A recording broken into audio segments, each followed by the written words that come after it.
दोस्तों, महान अर्थशास्त्री और रणनीतिकार आचार्य चाणक्य अपनी नीतियों को लेकर काफी प्रसिद्ध है।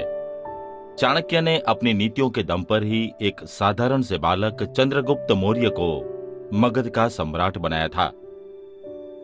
आचार्य चाणक्य ने अपनी नीतियों से सदा समाज का कल्याण किया है।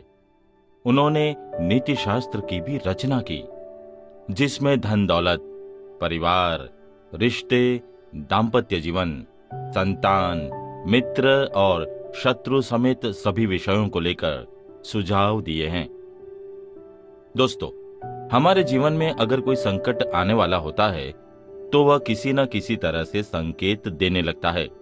ऐसे ही व्यक्ति को इस बात का पता होना चाहिए कि आखिर यह किस चीज का संकेत है। इसलिए आचार्य चाणक्य ने आर्थिक संकट को लेकर कुछ संकेत दिए हैं, जिन्हें अगर आप समय रहते जान लेते हैं तो खुद को कंगाल होने से बचा सकते हैं।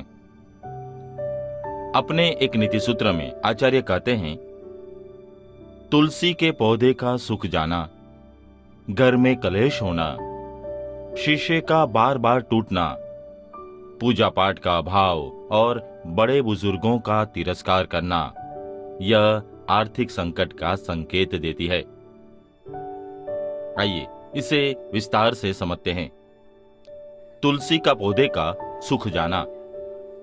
दोस्तों, अगर आपके आंगन में या घर में लगी तुलसी अचानक से सूख जाए तो समझ लें कि आपके घर कोई बड़ा संकट आने वाला है। यह संकेत आपकी सुख समृद्धि और धन में हानि को दर्शाता है। घर में कलेश करना।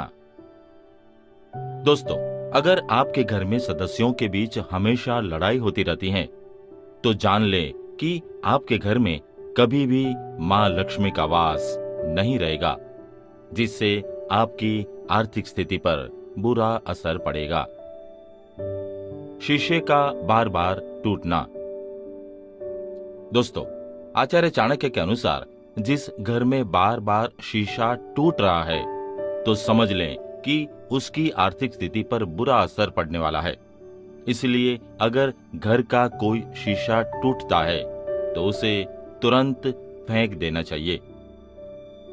पूजा पाठ का अभाव होना। दोस्तों, जिस घर में दिन की शुरुआत पूजा पाठ के साथ नहीं होती है, वहां पर मां लक्ष्मी का वास कभी भी नहीं होता है, जिससे घर में दरिद्रता वास करती है। बड़े बुजुर्गों का तिरस्कार करना। दोस्तों, आचार्य चाणक्य के अनुसार जिस घर में बड़े बुजुर्गों का सम्मान नहीं किया जाता है, वहां पर कभी भी संपन्नता नहीं रहती है। इसीलिए हमेशा अपने बड़ों का सम्मान करना चाहिए। आइए इसके अनुसंधान में एक छोटी सी मोरल स्टोरी सुनते हैं। एक बार की बात है, गौतम बुद्ध मगध राज्य के एक गांव में ठहरे हुए थे। गांव से थोड़ा बाहर एक मोची अपने परिवार के साथ रहता था। उस मोची के घर के पास एक तालाब था। एक दिन रोज की तरह सुबह मोची तालाब किनारे पानी लेने गया। वहां उसने तालाब में एक बहुत ही अद्भुत पुष्प देखा। वह पुष्प देखने में बहुत ही सुंदर था और चमत्कारिक भी प्रतीत हो रहा था। मोची ने तुरंत ही अपनी पत्नी को बुलाया और वह पुष्प उसे दिखाया। मोची की पत्नी आध्यात्मिक और धर्म में आस्था रखने वाली थी। वह पुष्प को देखते ही समझ गई कि जरूर कल यहां से गौतम बुद्ध जी गुजरे होंगे। उन्हीं के प्रताप से यह पुष्प खिला है। पुष्प को चमत्कारिक मान मोची ने एक योजना बनाई। उसने अपनी योजना के बारे में पत्नी को बताया कि वह इस पुष्प को राजा को देगा और उनसे खूब सारी स्वर्ण मुद्राएं लेगा। उसकी पत्नी ने भी सोचा कि यह पुष्प उनके किसी काम का तो है नहीं, इसे राजा को ही दे दो, कम से कम कुछ कमाई तो हो जाएगी। पत्नी की सहमति के बाद मोची राजमहल की ओर निकल गया। राजमहल के रास्ते में उसे एक व्यापारी मिला। मोची के हाथ में पुष्प देखकर वह रुक गया। उसने मोची से पूछा, ये पुष्प लेकर कहाँ जा रहे हो? मोची ने कहा कि वह पुष्प को लेकर राजा के पास जा रहा है। वह राजा को इसकी भेंट करेगा और राजा से मुंह मांगा इनाम लेगा। व्यापारी ने मोची को प्रस्ताव किया कि अगर तुम पुष्प मुझे दे देते हो तो मैं तुम्हें 100 स्वर्ण मुद्राएं दूंगा। मोची सोच में पड़ गया। उसने सोचा कि जब व्यापारी इस पुष्प के लिए 100 स्वर्ण मुद्राएं दे रहा है तो राजा तो और ज्यादा देगा। यही सोचते हुए उसने व्यापारी को पुष्प देने से मना कर दिया। थोड़ा आगे ही चला था कि उसे रास्ते में राजा आते हुए नजर आए, जो गौतम बुद्ध के दर्शन के लिए जा रहे थे। राजा भी मोची के हाथ में वो दिव्य पुष्प देखकर अचंभित हो गए। राजा ने मोची को पुष्प के बदले 1000 स्वर्ण मुद्राएं देने के लिए कहा। यह सुनते ही मोची के मन में एक अजीब सी चेतना आई और वह राजा को पुष्प न देकर दौड़ता हुआ सीधे महात्मा बुद्ध के पास जा पहुंचा।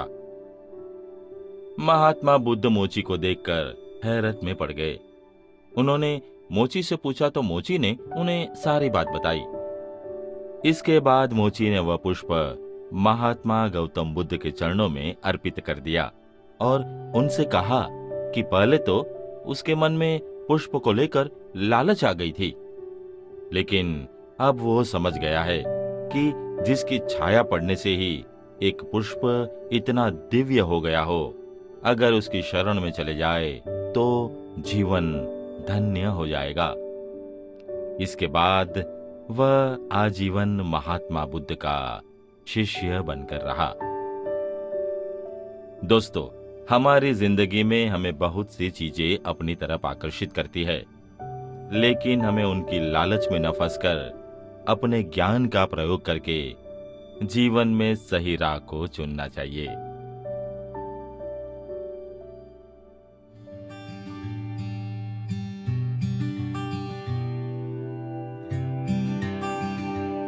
दोस्तों, आज के एपिसोड में बस इतना ही। अगले एपिसोड में फिर मुलाकात होगी, फिर बातें होगी। तब तक के लिए नमस्कार।